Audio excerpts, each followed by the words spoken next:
27-year headache. Chapter 5 of the life of God's righteous servant of Isaiah 53. The same year I graduated from law school in 1982, my son Justin was born. In 1985, my daughter Brooke was born. And in 1988, my youngest child and daughter, Laura, was born. I was making good money, though I expected a lot more, in my first job with a law firm that specialized in collections.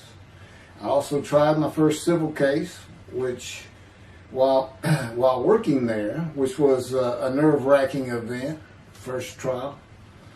The first day I entered the courtroom, the judge asked me if I was a law clerk.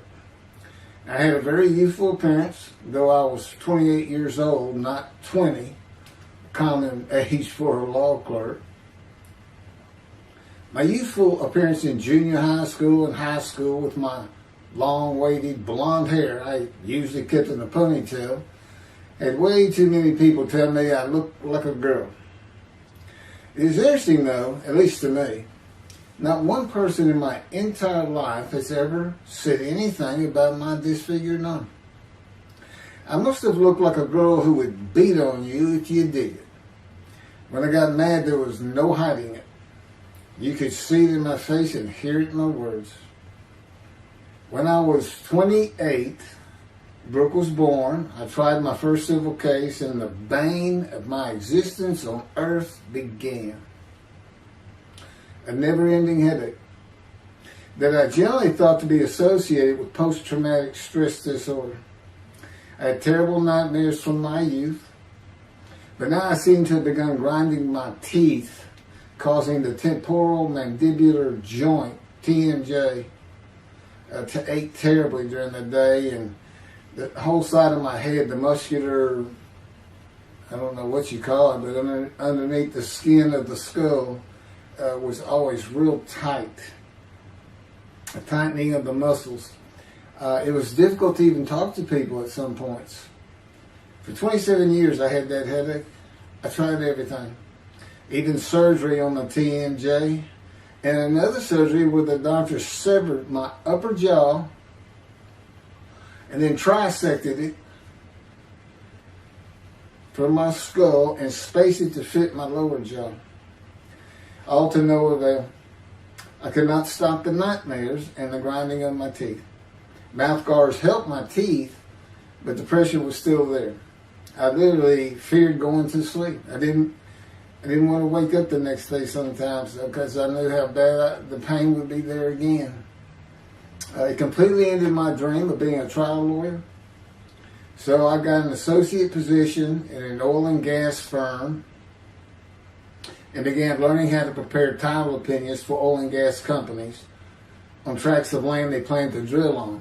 Basically, a title opinion is you start from sovereignty, which is when the state granted the land to someone, usually great, large tracts of land, and from there you get parceled out and cut up, and I'd be chasing one small tract within a very large one almost 200 years ago in the early 1800s, and I would have to create genealogical charts of heirship, for people who died without a will, and they had to know who the family members were, and I got very good at it, and I really enjoyed it. I'd go to small towns throughout Texas and into their courthouses where they would keep all the records of every transaction, of every piece of land in the county. But anyway, there's an awful lot to it. I do go into it in some detail in the book, but I'm not going to for this video.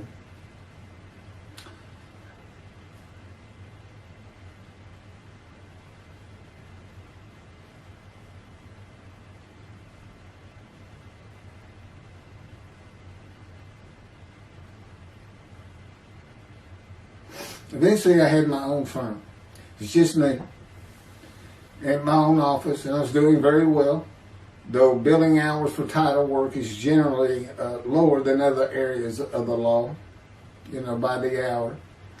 But I had also been involved in multi-million-dollar sales of production between oil and gas companies, probated wills, prepared affidavits of heirship, worked with landmen to fix title defects, appellate work, including arguments before justices, plea bargaining in criminal cases for defendants, and anything else that came my way. Then it all stopped, and once again I was fighting for my life in 2001. This is chapter 6, skin, colon, and lung cancer. Oh, just God would have me tell you, he gave me those headaches. When he came to me, I stopped having nightmares. He provides my dreams for me now, and often as a learning experience. But the grinding of the teeth, everything stopped, and I thought it was just because I wasn't having nightmares, and took away any symptoms of PTSD, for which I was receiving money from an insurance company for disability, partial disability. And that went on for about 7 years. Then one day we're out walking, year 7 of 13, and I had that headache. It just came, and I just stopped. And I said, "You got to be kidding. You did not give me those headaches." He said, "Yes, I did. It's necessary. You are considered the suffering servant of Isaiah 53. You had to suffer your entire life until you're suitable for my purpose," and that includes fitting every verse of Isaiah 53. At that time, I had finally read it, 7 years into all this. It was about year 2, I think. But yeah, he did. And, I ended up taking painkillers left and right and drinking with it, as so many people do. I was able to maintain, my life, my work, and everything, but it was enough to put the strain on my marriage that I pretty much blamed myself for it.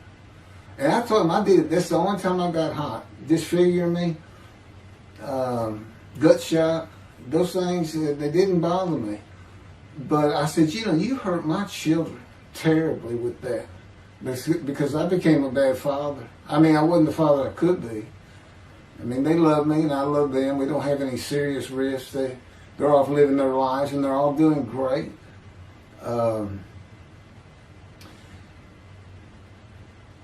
But if they consider themselves anything, they're Christians. And although I don't think any of them are overtly religious, or that they're in church every Sunday or anything like that, but when I started going to the conservative synagogue here in town, and I told them I was converting to be Jewish, they're pretty much just saying I would be a Jew, I guess. I'm not sure, or that I didn't believe in Jesus was probably more of it, God says. But really haven't talked to them much at all in 7 or 8 years. But anyway, so God gave me the headaches just to make sure.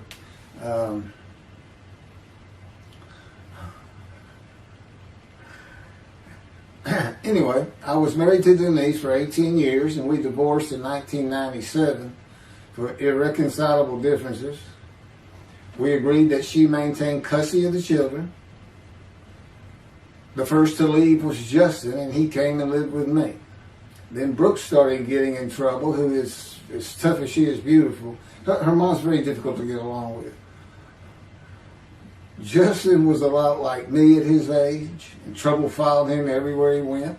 Like me, he was hard to talk to, and like me, his getting out of high school was a coin flip. He's doing great. He learned the oil and gas landman business. And I helped him out as much as I could, and friends of mine helped him out even a lot more. And he's very successful now. Married, no children. Laura's married, no children. She's got a great job. And Brooke is married with 2 children.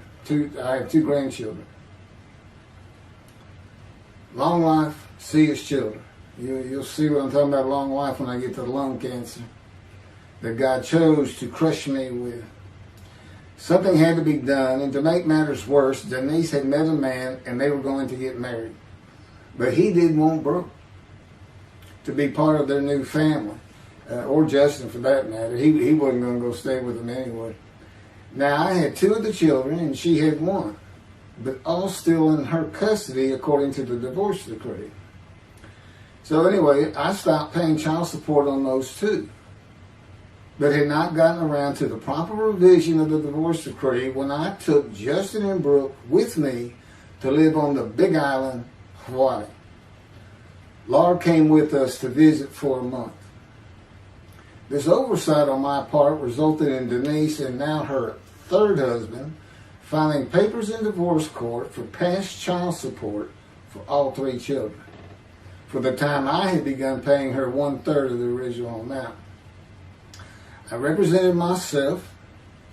I had won contempt of court and was locked up for a day, but I never had to pay that money. By verbal agreement, I sent Laura back exactly 1 month later. I could not leave her out, and I wanted her to see where her brother and sister would be living. They were all so close and protective of each other, and still are to this day. And she was so sad. One of the hardest and emotionally painful things I have ever done was put her on the plane back to Houston. I can't think of anything else. The backdrop to moving to Hawaii was my firm was in dire need of new work. But the oil and gas industry was down. It's always up and down. And my clients were not drilling. A landman I knew called and said his sister in Hawaii, a brilliant eye doctor, but not a good businesswoman, needed help resolving creditor issues stemming from her new offices and equipment purchases. I told him it was a good time for me, as things were slow, and who's going to turn down a free expense trip to the Big Island, Hawaii?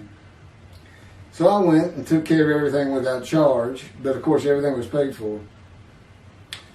When I came back to live in Hawaii, at the urging of the doctor that I had helped, who did not like the look of an abrasion on my chest, and it had been there for years, I was examined by a friend of hers, and it was cancer. I don't remember what the doctor called it. He removed it in surgery with a 6-inch diameter circular cut, and it was not malignant. I could practice in just about any area of the law, and all I had to do was pass the Hawaii bar exam, one of the toughest in the nation. While studying for the bar, my body, all at once, in a moment, told me something bad was wrong with me. I had been running, swimming, riding my bike everywhere I went, letting Justin have the car, and had been feeling good and strong. In a moment's time, I was weak and sick while grocery shopping, and there was a pain in my belly and my abdomen. I did not know it, but a large tumor in my colon had burst through my colon, and I was bleeding internally. I did not go to a doctor, which I guess is my nature. That, and I did not have medical insurance. Anyone asking anyone for help unless things were at a critical stage, such as a bullet wound, was something I couldn't do. There's all kinds of personality disorders. I thought surely it would pass, and decided to just give it time and bear up to the abdominal and belly pain. I continued studying and took the Hawaii bar on Oahu and Honolulu in the summer of 2001. I had lived in pain for so many years from my headache, and passing the bar was so important. I just kept going day by day. Pain was getting worse, and but I kept exercising. It was the only time I didn't focus on the pain. I had always been a fast healer, and I thought in any day it would just go away. I finally could no longer take it. Brooke, it turns out, was in Houston visiting with her mom, and I left Justin at our little, we called it the Little Green Shack. There wasn't much to it. We weren't there very often, really, except to sleep, and went to Houston to find a doctor for diagnosis, staying at my parents' townhome, which is where I'm at now. I had allowed my major medical insurance to lapse using premiums for child support when things had gotten lean. I just needed someone to tell me what was wrong. I would find a way to take care of whatever the diagnosis was. Early September, I was close to dying, lying on the floor of a dingy apartment of a friend who traveled for work. I could no longer get up to even try and get medical help. And I had not told anyone how bad it had become. Then the planes hit New York. Seeing how grief-stricken so many relatives were on the news, I began to think for the first time how awful my children would feel when they found out how and where I died all alone. So I asked my father, again, it's hard for me to ask people for things, for the money to pay for a colon examination that had been suggested by a doctor at one of those clinics you find in a strip mall, the only places I could afford. The doctor who performed the colonoscopy finally found what was making me so ill and unable to eat. A malignant tumor 6 to 8 inches long that had burst through my colon, and I was bleeding internally. You know, I come out of anesthesia, partial anesthesia, and he's holding this picture, and there's this great big purple blob, and he says, I couldn't get the scope past this. It's not a good way to wake up. To say it crushed me in my life is an understatement. The pain, the weight loss, inability to eat, all I could do was drink calorie drinks. Began about 4 months before the colon examination. That was 4 months of sheer pain. But as it turns out, I did pass the Hawaii bar exam. It was now early October 2001. The doctor told me, look, you don't have insurance. Go to Bentop Hospital. That's the hospital I went to when I got gunshot. I prefer gut shot. It sounds better. Yes, man. And he gave me the pictures from the procedure showing what he could not get the scope past. Just shaking his head and saying, you should have come in much earlier. So I went to Bentop thinking I was here in 75 on October 5, dying, but I did survive. And here I am again on the first week of October 2001. I showed the pictures to the admitting nurse. Instead of them sending me to the waiting room, she just looked at me and she said, this is a public hospital. I mean, you can wait all day long to have a cold check. She looked at me and said, why did you wait so long? And how are you still alive? And I told her, I have no idea. She did not send me to the waiting room. They had an orderly take me immediately to a room. There they hooked me up to a morphine machine where I could hit a button at a time interval I can no longer remember and receive a small dose. I do know I never missed one. I was very depressed, and my parents who waited in that line for admittance with me looked so sad and depressed. It was not one of my better days, though I finally had some pain relief. Day after day, I lay there waiting for the next test they would run. It was during this time I received notification that Denise had filed papers in the divorce court to recover monies for the time I was taking care of 2 of the children. That's also when I received notification from Hawaii that I had passed the bar exam. So, Bentop Hospital, what a lifesaver. I mean, young surgeons in like Baylor University, the medical schools, it's a prime position to get your hands on if you're going to be a surgeon, because you're in surgery all day long and all night long. As long as you can stand up, they're bringing people in.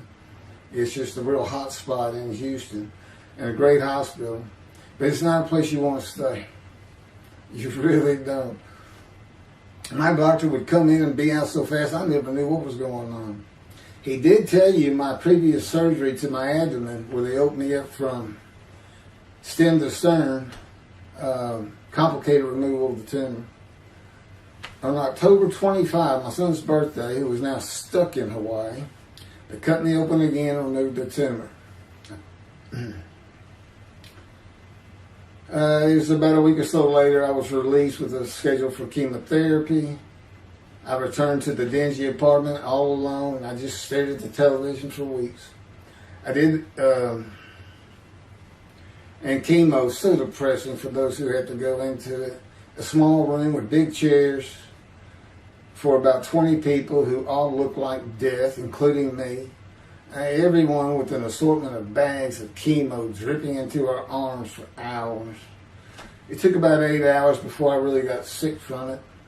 And I had to park a long way to avoid paying for parking and drive a long way to the apartment. It was a very gloomy fall and winter. When I completed my chemo of once a week for 6 or 9 months, more tests were scheduled. I do not remember how many months the chemo lasted. I do remember I did not finish, missing the last 3 sessions.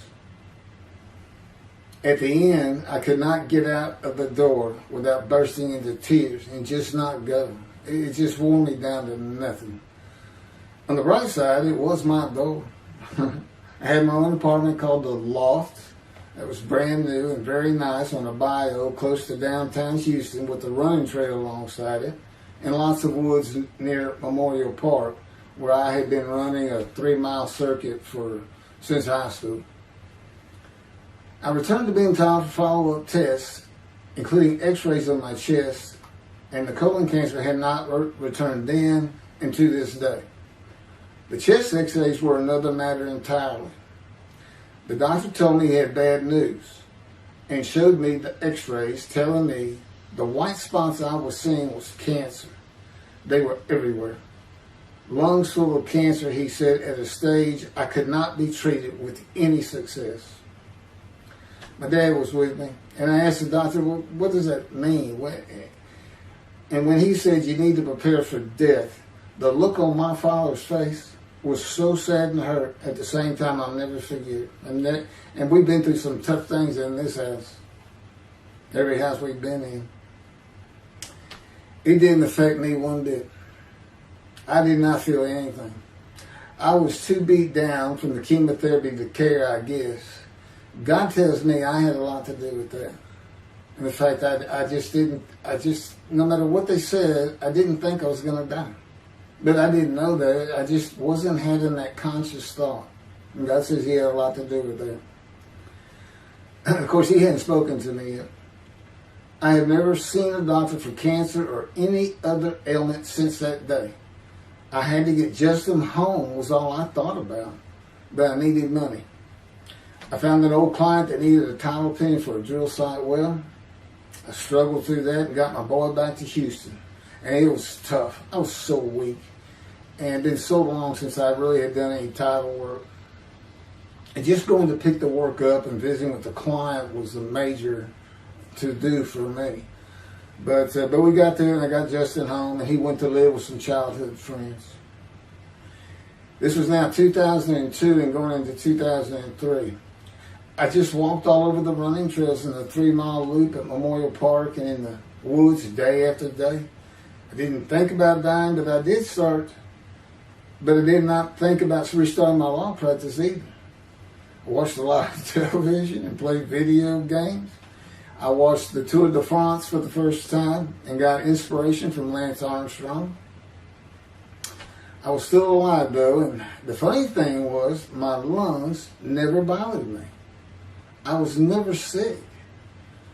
It's because God had already removed it. After I got the news I was dying of lung cancer, he took them from me. That's what he tells me. And I don't have any symptoms. As you'll see right here, in 2005, I picked up some title work here and there and made an office out of my loft. I bought my first motorcycle, soft-tailed lowrider Harley Davidson. First time in many years I was happy. I love riding that bike. In 2006, I did some landman work for standard day wages and began dieting and running.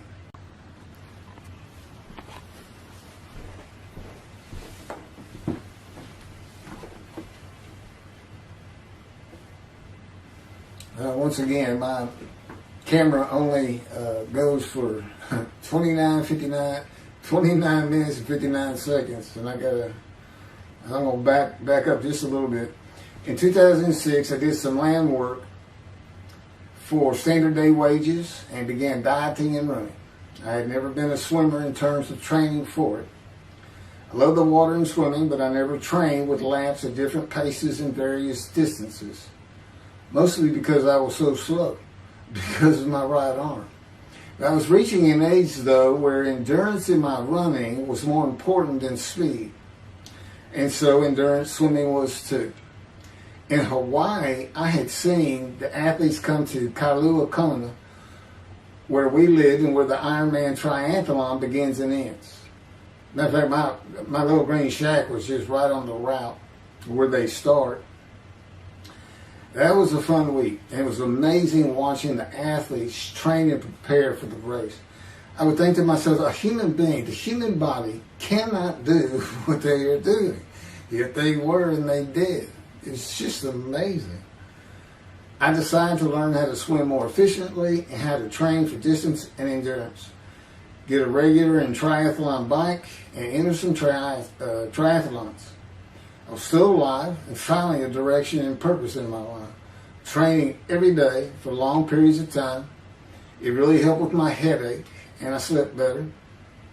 In 2007, I signed up for the March 30, 2008 Lone Star Half Iron Triathlon in Galveston, Texas.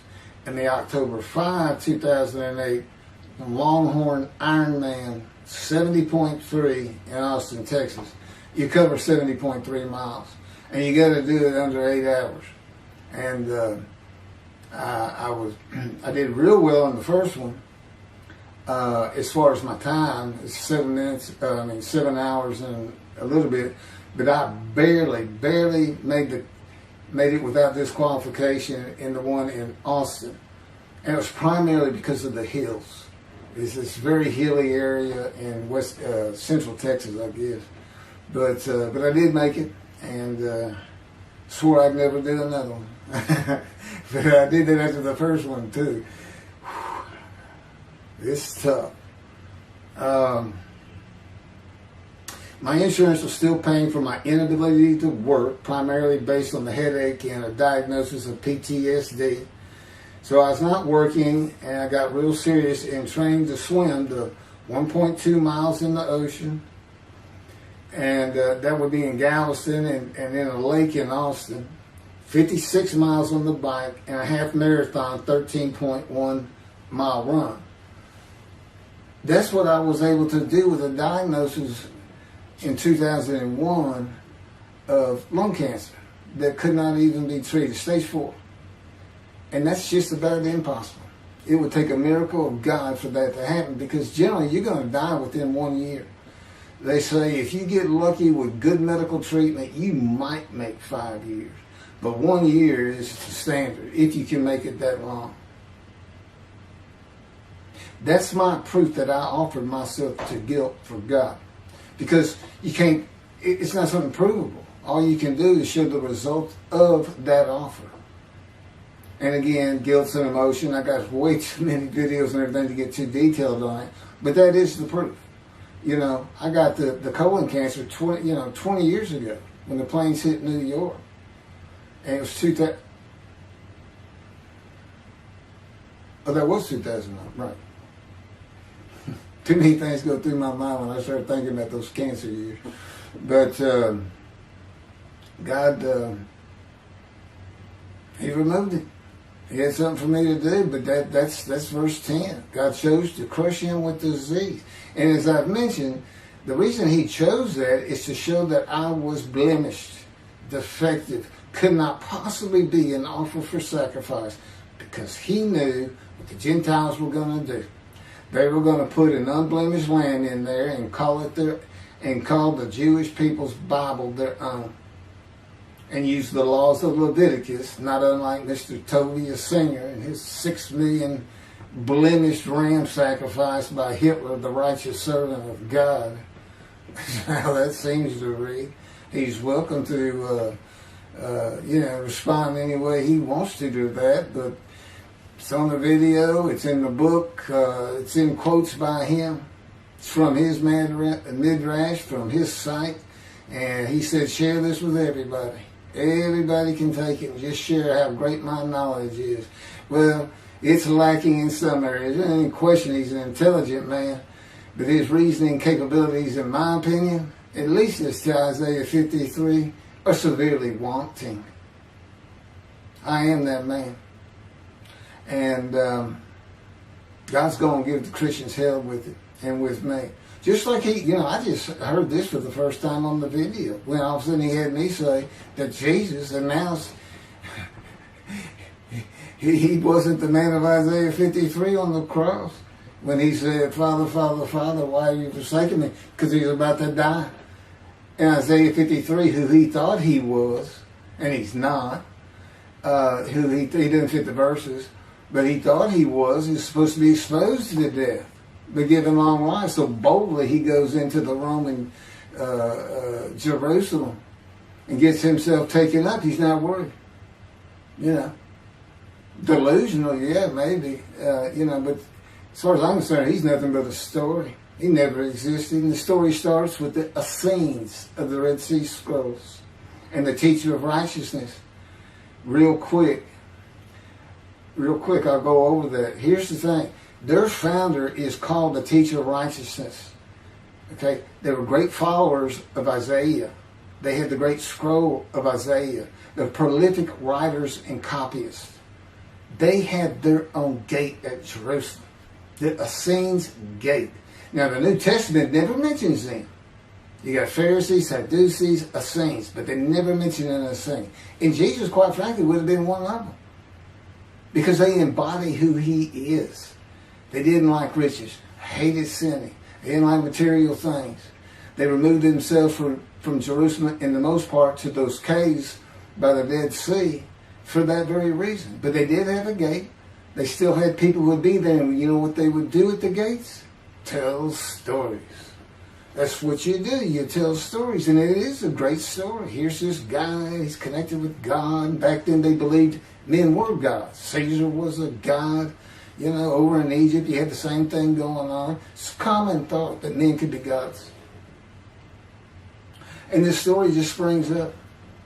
And there didn't even question. They'd have gone and questioned him.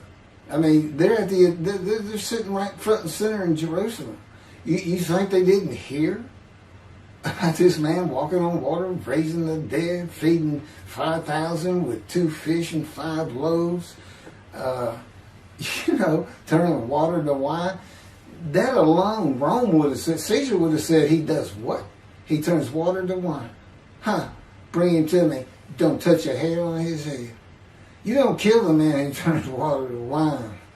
You send him out with your armies. Make your men happy. It's there's so many ridiculous aspects to it. Most particularly, God performed a human sacrifice for the sinning Gentiles. He's left the sinning Jews for the sinning Gentiles. But he gives them an out, these Gentiles, not his chosen. He gives them an out. I know, I'm going to kill my son for you. So that you'll be forgiven of violating my commandments and laws. If anybody knows God, and the Jews do, and I know him like nobody's business, that's not him. That's not him. I mean, he told the Jews, I'm never going to leave you, but I will punish you. Now that's him. That's him. And he'll put you through hell just to make you a better person, a better people. And he has no plans of changing that. He's not going to change the minds and the thinking of billions of people to make them love the Jew. He's just not going to do it. And the practicality is he didn't create man for him to even be able to do that. Now, he could have created humanity where he could do that. He could change the mind of everybody at the same time. But I'll tell you on this, he's been working on my mind for 13 years. It is one brutal cop bump. It's a very one-on-one affair. Now, he says, I could just kill everybody. I mean, that's easy enough. That's easy. I could just kill everyone, but He said, that's not, it's all about this. You got to know how to read the Bible. It's written for antiquity first, and the Dark Ages, and then the Age of Enlightenment. I mean, basically he's saying you've got to go back over it. You've got to check these guys. You've got to check Rambam in his speech. God's going to make the world speak Hebrew. Or, they will be of a pure spirit. You got to check some of this stuff. And I read Rashi's, I went through his Isaiah 53 Midrash, and all I can say is very unimpressed. I've seen what he has to say in Malachi. He didn't pick up on any of this. He didn't know what the angel of the Lord is, the angel of the covenant that you desire. He doesn't know how Moses goes by a burning bush that's not consumed. The angel of the Lord is in there, and God speaks. I do. To me, it's just like, well, you just get some basic concepts, and all of a sudden, and quite frankly, it'll open up the scripture to the Jews. They can put the Talmud aside for a little while. But I will say this. God says, if you can study it, study it. There's all kinds of great things in it. Just be real careful about what you teach from it. And it's useful for heaven. If you like to talk about Talmud as a scholar with other Jews who may very well be in a scroll of remembrance with you, you can meet up with them. You'll see them in the meeting places. Have them over to your room. Y'all can watch the new earth being created and the new peoples of God chosen, and watch the evolution of the chosen people. And humanity, the same as this one. God says, why would I change it? Why would I change it? When I did it, it was perfect. And you can tell Mr. Singer that the evolution that he's talking about, where all of a sudden the world's going to love the Jews, been going on for over 3,000 years, and it hadn't even. And today, anti-Semitism's up, and David is here. It's not going to happen. Thank you very much.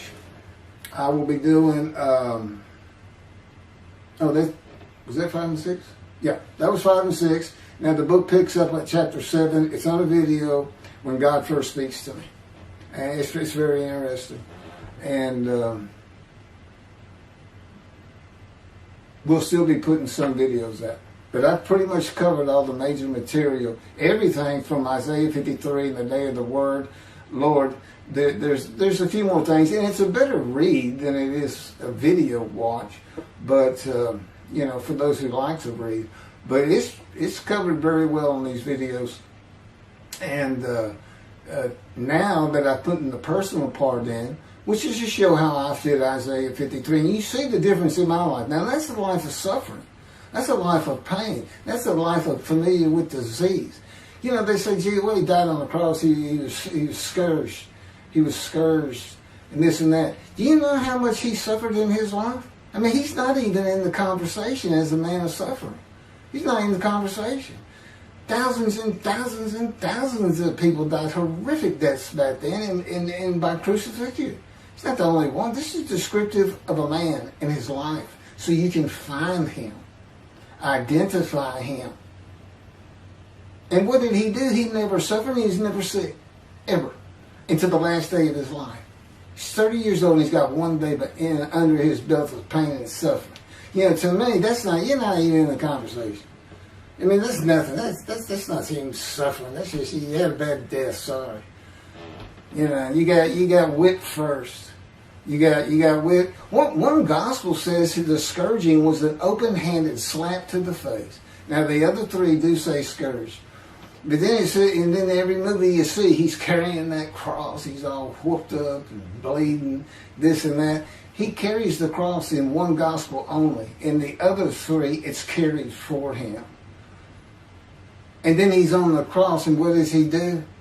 Father, Father, why have you forsaken me? And then the gospel says, one of them, and then he gave up the ghost. He gave up and died. I laid in the back of an ambulance for 8 hours, doing everything I could in my power to stay alive. Just gave up the ghost. There's another video where we make that a little bit more humorous. Anyway, thank you for listening, and I guess that's it. Thank you.